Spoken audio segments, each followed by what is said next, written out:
Hi there, it's Roy Breton here from Garden Equipment Review. The other day I came across a shop which sells, it's actually an eBay shop, but it specialises in Howard Rotavator spares.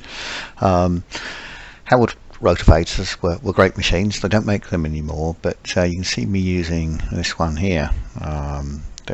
A couple of years, I think that was a couple of years ago, but great machines. For getting old now, unfortunately. I think the first ones came out in 1948. This is one of the later ones.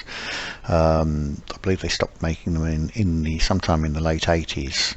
But great machines for digging. But obviously they're getting older now, and parts are getting harder to find. So okay, so I came across this shop here on eBay when I was carrying out a search. I'll put the link but below this video or on a web page shortly when I upload it. But you can see there's a range of different products. I think it said, was it about 189 products or something?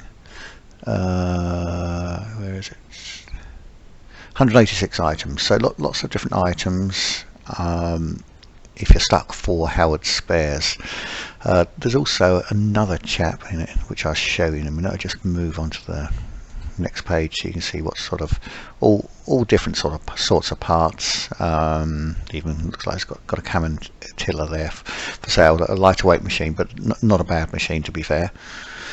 So you can see the parts there, and then there's another man here, Chester Hudson. Don't know if he's doing so much now, but I have had parts from him in the past. So once again, I'll put both these links into our blog post, so you can get the info from there if you require parts. But just thought it may be useful for some people. Thanks very much for watching.